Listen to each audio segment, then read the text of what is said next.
प्यारे बच्चों, बहुत बहुत स्वागत है आप सभी का हमारे इस चैनल प्रमोद साइंस क्लासेस में। प्यारे बच्चों, आज की इस वीडियो में हम सब क्लास 12 के जितने विद्यार्थी 23 फरवरी को जीव विज्ञान यानी बायोलॉजी का पेपर देने वाले हैं, मेरे प्यारे बच्चों उनके लिए हम जीव विज्ञान का एक बहुत ही इंपॉर्टेंट वायरल पेपर लेकर आए हुए हैं। प्यारे बच्चों, यदि आप इस पेपर को हल कर लेते हैं तो मैं इस बात की गारंटी करता हूँ कि आप बायोलॉजी में मेरे प्यारे बच्चे बहुत ही अच्छा अंक लेकर आएंगे। मेरे प्यारे बच्चों, यह जो पेपर है आप सभी के प्यारे बच्चों 70 नंबर का पूर्णांक है। मेरे प्यारे बच्चों, आप इस पेपर को हल कर लेते हैं तो प्यारे बच्चों यहाँ से आप सभी का प्यारे बच्चों यहाँ से कम प्यारे बच्चों 55 से 60 नंबर क्लियर होने वाला है। तो मेरे प्यारे बच्चों वीडियो को शुरू से अंत तक जरूर देखिएगा। इस पूरे पेपर का सोल्यूशन हम इस वीडियो में करवाने वाले हैं। तो यहाँ पर देख सकते हैं जो पेपर का कोड है प्यारे बच्चों वो 348 FR है। मेरे प्यारे बच्चों सेम ऐसा ही पेपर आप सभी को आपके 23 फरवरी में बोर्ड एग्जाम को मिलेगा। ठीक है, यहाँ पर देखिए आप सभी का कुछ निर्देश कर रहा है यहाँ पर कि सभी प्रश्न करना अनिवार्य है और आवश्यकता अनुसार अपने उत्तरों की जो पुष्टि है नामांकित चित्रों द्वारा कीजिए। ठीक है, यानी जिस क्वेश्चन में आप सभी को डायग्राम की नीड है, यानी जिस भी क्वेश्चन में डायग्राम आवश्यकता है उसमें आप सभी को डायग्राम बनाना ही होगा। ठीक है, और कहा है कि प्रत्येक प्रश्न के जो निर्धारित अंक हैं उसके सामने अंकित है। ठीक है, यहाँ पर देखिए सबसे पहले यहाँ पर है खंड, यानी सबसे पहले यहाँ पर बहुविकल्पी प्रश्न है। ठीक है, जिसमें कहा है कि सही विकल्प चुनकर अपनी उत्तर पुस्तिका में लिखिए। ठीक है, यहाँ पर पहला क्वेश्चन है प्यारे बच्चों, कह रहा है कि निम्नलिखित में से कौन सा एक आभासी फल नहीं है। मेरे बच्चों यहाँ पर देखिए क्या है, ऑप्शन ए है सेब, बी है स्ट्रॉबेरी और सी है अखरोट और प्यारे बच्चों यहाँ पर क्या है, यहाँ पर डी है आम। तो मेरे प्यारे बच्चों यहाँ पर कहा है कि आभासी फल कौन नहीं है, आभासी फल कौन नहीं है। तो मेरे प्यारे बच्चों यहाँ जो सेब है यह एक आभासी फल है, स्ट्रॉबेरी भी एक आभासी फल है और अखरोट भी क्या है प्यारे बच्चों, एक आभासी फल है। लेकिन मेरे प्यारे बच्चों यहाँ पर जो आम है यह एक आभासी फल नहीं है, यानी यह क्या है, वास्तविक फल है। आभासी फल प्यारे बच्चों उसे कहते हैं कि जिनका निर्माण क्या होता है, अंडाशय से नहीं हुआ रहता है, यानी कि पुष्प के किसी दूसरे भाग से हुआ रहता है, उसे आभासी फल कहते हैं। और वास्तविक फल उसे कहते हैं प्यारे बच्चों जिनका निर्माण अंडाशय से हुआ रहता है। ठीक है, तो उसे हम लोग क्या कहते हैं, वास्तविक फल कहते हैं। तो इस प्रकार से इसका जो राइट आंसर प्यारे बच्चों ऑप्शन नंबर डी है, जो आम है एक आभासी फल नहीं है। यहाँ पर देखिए लिखा हुआ है डिटेल में कि आभासी फल वे होते हैं जो फूल के अंडाशय से अलावा अन्य भागों से विकसित होते हैं, जैसे सेब, स्ट्रॉबेरी, आम आभासी फल है। ठीक है, यानी देखिए जो आम है यहाँ पर आप समय गलत लिखा गया है। ठीक है, यहाँ पर देखिए अगला है बच्चों का रहा है कि प्रोटीन संश्लेषण के प्रारंभन हेतु प्रारंभन प्रकूट कौन सा है।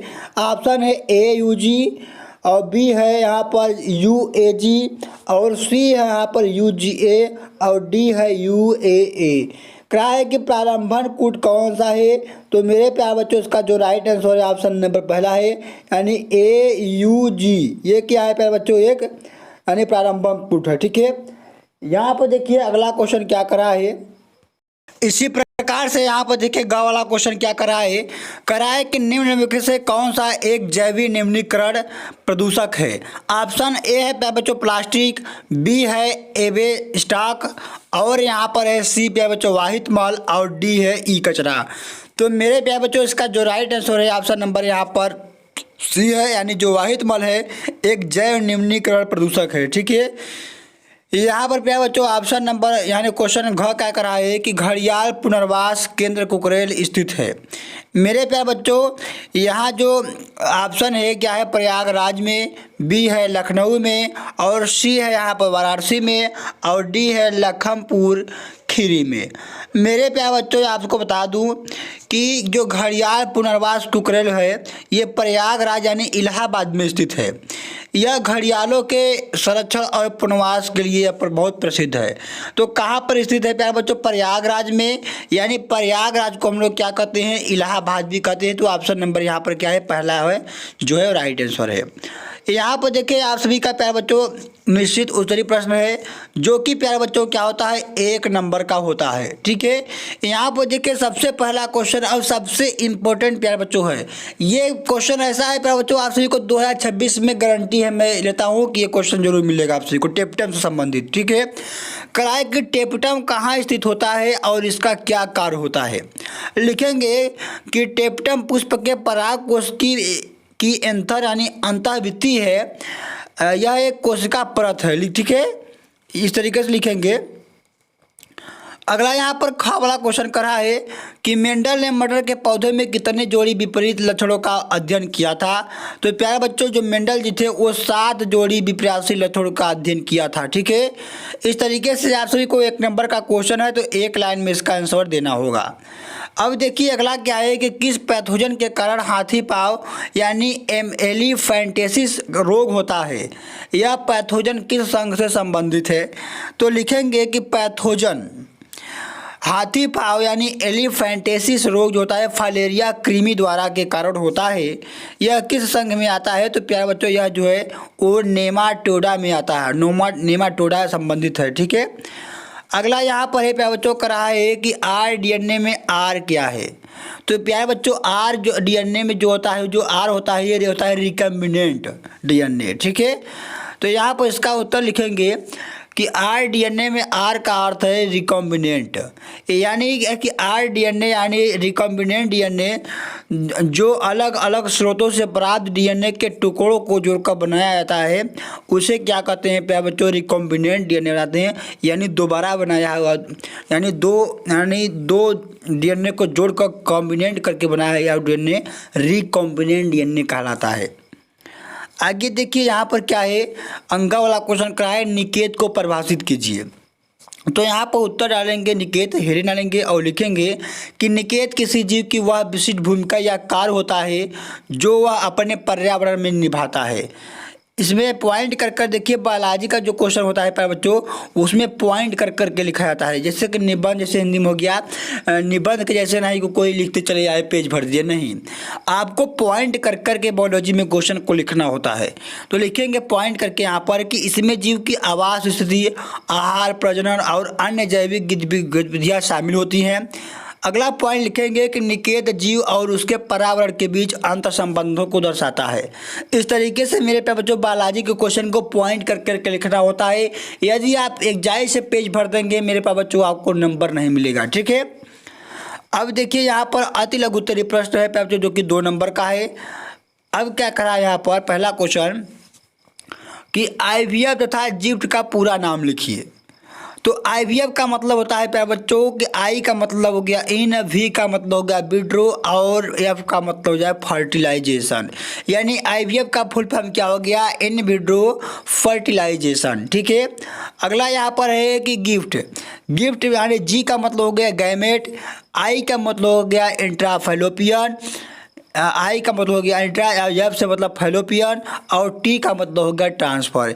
यानी गिफ्ट का पूरा नाम क्या होगा, गैमेट इंट्राफैलोपियन ट्रांसफ़र। ठीक है, अगला क्वेश्चन यहाँ पर है करा है खवाला कि असंख्य जनन पर एक टिप्पणी लिखिए। तो लिखेंगे कि असंख्य जनन एक प्रकार का अलैंगिक प्रजनन है जिसमें बिना निषेचन के ही एक नए जीव का विकास होता है। यह प्रक्रिया पौधों में अधिक समान है लेकिन कुछ जानवरों में भी यह देखी जाती है। अब आगे लिखेंगे प्यारे बच्चों, यहाँ पर लिखेंगे करा है कि टर्नर एवं क्लाइफेंटर सिंड्रोम में गुणसूत्रों की संख्या लिखिए। तो लिखेंगे टर्नर सिंड्रोम में गुणसूत्रों की संख्या लिखेंगे कि 45 गुणसूत्र होते हैं और एक X गुणसूत्र की कमी होती है। यानी इसमें 45, देखिए मनुष्य में क्या होता है कुल 23 जोड़ी गुणसूत्र यानी 46 गुणसूत्र होते हैं। तो टर्नर सिंड्रोम में क्या होता है कि 45 ही गुणसूत्र होते हैं और एक गुणसूत्र जो X होता है उसमें कमी होता है। अब जो क्लाइनफेल्टर सिंड्रोम है इसमें क्या होते हैं 47 गुणसूत्र होते हैं, यानी एक गुणसूत्र क्या होता है अधिक होता है। ठीक है, इस प्रकार से आप सभी को इसका आंसर देना है। और ध्यान रखिएगा ये जो क्वेश्चन है तो इसको MCQ में भी कई साल पूछा गया है। अब यहाँ पर है प्यारे बच्चों अगला क्वेश्चन कि एल्कोहल के दुरुपयोग के क्या प्रभाव हैं। तो देखिए मैं बार बता रहा हूँ कि बायोलॉजी के क्वेश्चन को आपको पॉइंट करके लिखना है। जैसे यहाँ पर लिखेंगे पहला पॉइंट कि शारीरिक स्वास्थ्य पर हानिकारक प्रभाव, लीवर की क्षति, हृदय रोग और तंत्रिका तंत्र को नुकसान पहुँचाता है जो एल्कोहल होता है, दारू होता है। मानसिक स्वास्थ्य समस्याएं जैसे अस्वाद, चिंता और व्यक्तित्व में परिवर्तन होती है। सामाजिक समस्याएं जैसे हो गया बच्चों कि पारिवारिक में विवाद होता है। कार्यस्थल पर क्या होती है, समस्याएं होती हैं। इस तरीके से आप सभी को एल्कोहल का कुप्रयोग लिखना है। अगला देखिए क्या करा है यहाँ पर कि जैव विविधता हॉटस्पॉट से क्या समझते हैं। तो लिखेंगे कि यह पृथ्वी के वे क्षेत्र हैं जहाँ जैव विविधता अत्यधिक समृद्ध होती है, लेकिन ये क्षेत्र मानवीय गतिविधियों के कारण खतरे में है। इन क्षेत्रों में पाए जाने वाले पौधे और जीवों की प्रजातियां विशिष्ट और दुर्लभ होती हैं। ठीक है, अब देखिए यहाँ पर लघु उत्तरीय प्रश्न है जो कि बच्चों यहाँ पर 3 नंबर का होता है। ठीक है, कराए कि परागण के प्रकारों का वर्णन कीजिए। तो यहाँ लिखेंगे स्वपरागण। लिखेंगे कि जब एक फूल के परागकण उसी फूल के किसी दूसरे पौधे के फूल के वर्तिकाग्र पर पहुँचते हैं तो उसे क्या कहते हैं, स्वपरागण कहते हैं। ठीक है, अगला यहाँ पर लिखेंगे पर परागण। तो लिखेंगे कि जब एक फूल के जो परागकण होते हैं उसी जात के दूसरे पौधे के फूल के वर्तिकाग्र पर पहुँचते हैं तो उसे पर परागण कहते हैं। इसके लिए बाह्य माध्यमों की आवश्यकता होती है, जैसे हवा, पानी और कीटों की आवश्यकता होती है परागण के लिए। ठीक है, ये पर परागण है। अब देखिए अगला यहाँ पर ख वाला क्वेश्चन कर रहा है कि प्लेसेंटा पर एक टिप्पणी लिखिए। प्लेसेंटा क्या है, ठीक है, यानी इसे अपरा हिंदी में कहते हैं। तो है लिखेंगे कि प्लेसेंटा एक अस्थायी अंग है जो गर्भावस्था के दौरान विकसित होता है और माँ और भ्रूण के बीच पोषक तत्वों, ऑक्सीजन, अपशिष्ट पदार्थों के आदान प्रदान में मदद करता है। प्लेसेंटा भी हार्मोन भी उत्पन्न करता है जो गर्भ अवस्था को बनाए रखने में मदद करता है। इस तरीके से आप सभी को प्लेसेंटा पर टिप्पणी लिखना है। अब देखिए यहाँ पर क्या है अगला क्वेश्चन, अपूर्ण प्रभाविता तथा स्वप्रभाविता में विभेद लिखिए। तो लिखेंगे सबसे पहले अपूर्ण प्रभाविता। क्या लिखेंगे, अपूर्ण प्रभाविता। तो लिखेंगे यहाँ पर कि जब विषम युग्मजी स्थित 2 अलील एक दूसरे के पूरी तरह से प्रभावी नहीं होते हैं तो ये मध्यवर्ती लक्षण दिखाई देती है तो उसे क्या कहते हैं प्यारे बच्चों, अपूर्ण प्रभाविता कहते हैं। उदाहरण के लिए गुलाबी फूल वाले पौधे। ठीक है, आगे देखिए यहाँ पर है स्वप्रभाविता। ठीक है, लिखेंगे कि जब विषम युग्मजी स्थिति में दोनों एलील समान रूप से व्यक्त होते हैं तो दोनों लक्षण एक साथ दिखाई देते हैं तो उसे क्या कहते हैं प्यारे बच्चों, स्वप्रभाविता कहते हैं। जैसे उदाहरण के लिए एबीओ रक्त समूह में होता है। ठीक है, आगे लिखेंगे यहाँ पर देखिए क्वेश्चन कराए कि जैव विविधता पर का महत्व बताइए। तो लिखेंगे यहाँ पर कि जैव विविधता लिखेंगे हेडिंग और लिखेंगे कि जैव विविधता पृथ्वी पर जीवन के विभिन्न रूपों का संरक्षण है और यह पारिस्थितिक तंत्र के संतुलन के लिए आवश्यक है। इसका महत्व लिखेंगे पहला यहाँ पर क्या लिखेंगे, पर्यावरणीय संतुलन। ठीक है, लिखेंगे कि जैव विविधता पारिस्थितिक तंत्रों के उचित को बनाए रखने में मदद करती है, जैसे कि जलवायु नियंत्रण, मिट्टी की उपजाऊ और जल परिवर्तन को रोकना। ये क्या है, पर्यावरण संतुलन क्या होती है, ये जैव विविधता की क्या है, महत्व है। अगला इसमें तीसरा पॉइंट लिखेंगे कि आर्थिक योगदान, जैसे कृषि हो गया, उद्योग हो गया और औषधि उद्योग के लिए जैव संसाधन क्या होते हैं, आवश्यक होते हैं। तीसरा पॉइंट लिखेंगे कि सांस्कृतिक और आध्यात्मिक महत्व, विभिन्न जातियों और समुदायों जैसे जीवन शैली और आस्थाएं जैव विविधता से क्या होती है, जुड़ी होती हैं। इस तरीके से इसका आंसर लिखेंगे। अगला देखिए क्वेश्चन इसमें क्या करा है कि जैव विविधता संरक्षण की विभिन्न विधियों का वर्णन कीजिए। तो जैसे यहाँ पर पहला हिडन डालेंगे कि स्वस्थानीय संरक्षण। यहाँ देखिए क्वेश्चन पूछा जाता है कि स्वस्थानीय संरक्षण और बाह्य स्थानीय संरक्षण में अंतर लिखिए। तो यहाँ पर लिखेंगे कि यह प्राकृतिक आवासों में प्रजातियों का संरक्षण है, जैसे कि राष्ट्रीय उद्यान और वन्यजीव अभ्यारण्य। ठीक है, बाह्य स्थानीय संरक्षण में लिखेंगे कि यह प्राकृतिक आवासों के बाहर प्रजातियों का संरक्षण है, जैसे कि वनस्पति उद्यान और चिड़ियाघर होते हैं। ठीक है, ये बाह्य संरक्षण के क्या है, उदाहरण है। आगे देखिए यहाँ पर ख वाला क्वेश्चन करा है कि जैव विविधता का वैक्सीन उत्पादन, जीन चिकित्सा और मानव इंसुलिन परिवर्धन के योगदान की चर्चा कीजिए। तो सबसे पहले आप लिखेंगे कि वैक्सीन उत्पादन यानी जैव प्रौद्योगिकी जो होती है उसमें क्या होती है कि वैक्सीन कैसे उत्पन्न होता है बायोटेक्नोलॉजी के द्वारा। तो पॉइंट करके लिखेंगे, इसमें लिखेंगे कि जैव प्रौद्योगिकी के माध्यम से डीएनए तकनीक का उपयोग करके सुरक्षित और प्रभावी वैक्सीन तैयार की जाती है। उदाहरण जैसे हेपेटाइटिस बी वैक्सीन, ये क्या होता है प्यारे बच्चों, इसमें क्या होता है टीबी के लिए होता है। अगला देखिए इसमें है जीन चिकित्सा, लिखेंगे कि अनुवांशिक रोगों के इलाज के लिए दोषपूर्ण जीन को सही जीन से बदलना। और उदाहरण के जैसे SCID होता है यानी सीवियर कंबाइंड इम्यूनोफिशियंसी, ये का होता है डिसीज होता है, ठीक है, का इलाज होता है। अगला यहाँ पर है प्यारे बच्चों लिखेंगे कि मानव इंसुलिन का निर्माण। तो लिखेंगे कि जैव प्रौद्योगिकी के माध्यम से जीवाणुओं में मानव इंसुलिन जीन डालकर इंसुलिन का उत्पादन किया जाता है। उदाहरण के लिए रिकॉम्बिनेंट डीएनए तकनीकी के द्वारा क्या होता है इंसुलिन का निर्माण होता है। जो डायबिटीज़ के मरीज होते हैं प्यारे बच्चों उनके लिए क्या होती है इंसुलिन हार्मोन बनाया जाता है जो कि शर्करा को क्या करता है सुरक्षित करता है। अगला यहाँ पर क्वेश्चन है प्यारे बच्चों का है मलेरिया परजीवी के 4 प्रजातियों के नाम लिखिए, इनके द्वारा उत्पन्न होने वाले मलेरिया के प्रकार को लिखिए। जैसे है प्यारे बच्चों यहाँ पर कि स्मोडियम फाल्सीपेरम, ये जो होता है मेरे बच्चों मलेरिया फाल्सीपेरम जो होता है इसके द्वारा क्या होता है घातक मलेरिया होती है।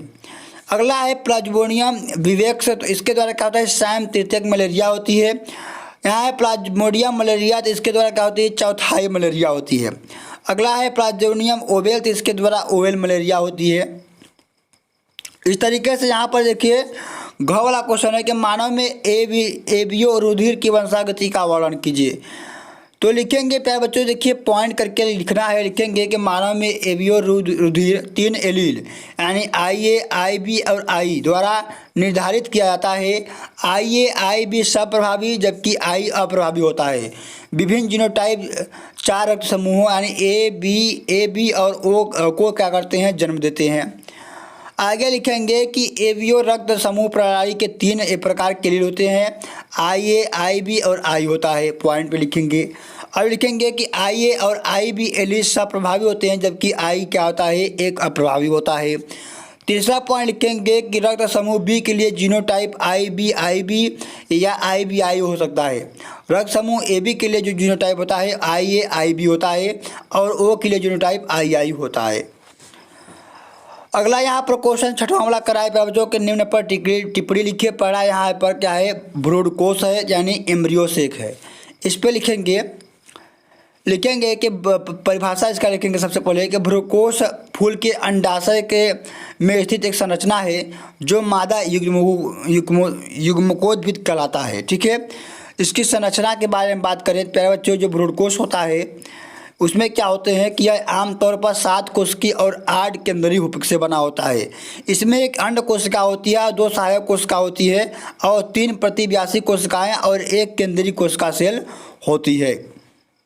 इसके कार्य की बात करें प्यारे बच्चों तो अंड कोशिका निषेचन के बाद युग्मनज में बदल जाती है और केंद्रीय कोशिकाएं दोहरे निषेचन के बाद एंडोस्पर्म बनाती हैं, ठीक है, यानी भ्रूणपोष बनाती हैं, ठीक है। अगला देखिए यहाँ पर है विपुंसन। क्या है विपुंसन, तो इसका उत्तर लिखेंगे यह एक ऐसी प्रक्रिया है जिसमें फूल के पराग कोषों को कलिका अवस्था में हटा दिया जाता है ताकि स्वपरागण को रोका जा सके।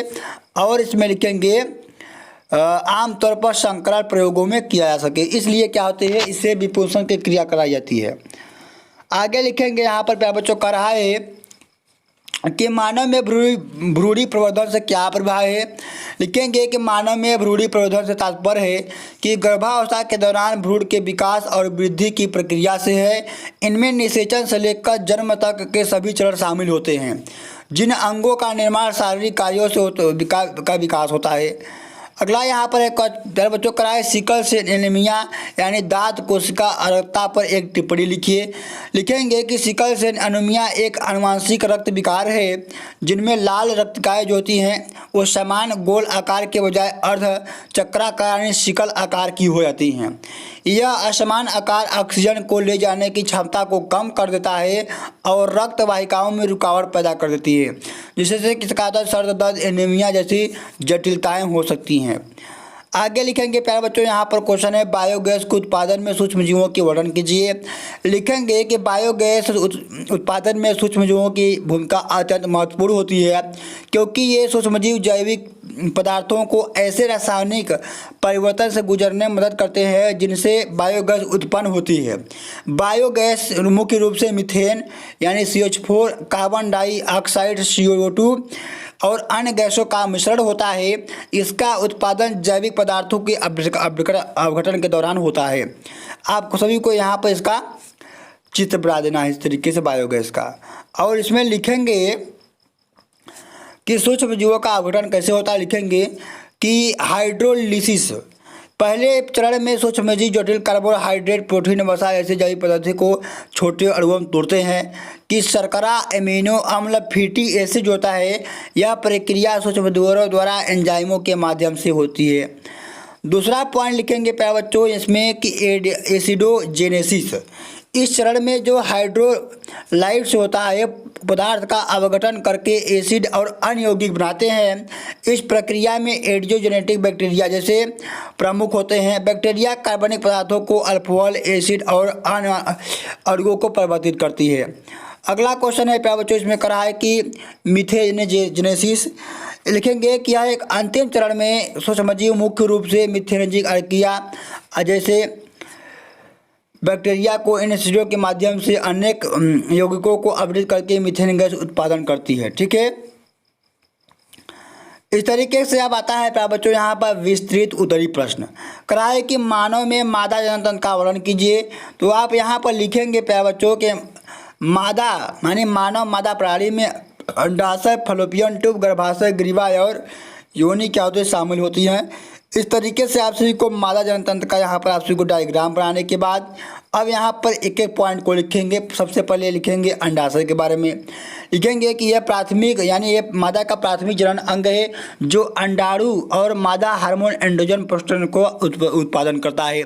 अगला है फलोपियन ट्यूब यानी अंडवाहिनी होता है। ये अंडाशय को गर्भ से जोड़ने वाली एक नलिका होती है। निषेचन आमतौर पर फलोपियन ट्यूब में ही होता है। आगे लिखेंगे यहाँ पर है प्यारे बच्चों क्या है गर्भाशय। यह एक पेशी अंग है जहाँ निषेचित अंडा प्रसारित होकर भ्रूण में विकास होता है। अगला यहाँ पर गर्भाशय ग्रीवा, यह गर्भाशय निचला हिस्सा होता है जो योनि में खुलता है। अगला है योनि, यह एक पेशी नलिका है जो ग्रीवा बाह्य जननांगों को जोड़ती है। इस तरीके से लिखेंगे। अगला यहाँ पर क्वेश्चन है प्यारे बच्चों करा है कि पुष्पी पात्रों में निषेचन के पक्ष की घटनाओं को लिखिए। तो लिखेंगे निषेचन पक्ष की घटनाएं निम्नलिखित है यानी युग्मनज का निर्माण। लिखेंगे कि नर युग्मक और मादा युग्मक यानी पोलन ग्रेन और एक सेल जो होती है उसके संलयन से क्या होता है युग्मनज बनता है पहले चरण में। इसके बाद क्या होता है भ्रूण का विकास होता है, युग्मनज विकसित होकर भ्रूण बनता है और प्राथमिक जड़ होती हैं और प्राथमिक तना बीज पद क्या होता है निर्माण होता है। अगला लिखेंगे कि एंडोस्पर्म का निर्माण। दोहरे निषेचन के दौरान नर युग्मक और दूसरा नर युग्मक और केंद्रीय कोशिकाएं संलयन होकर एंडोस्पर्म बनाता है।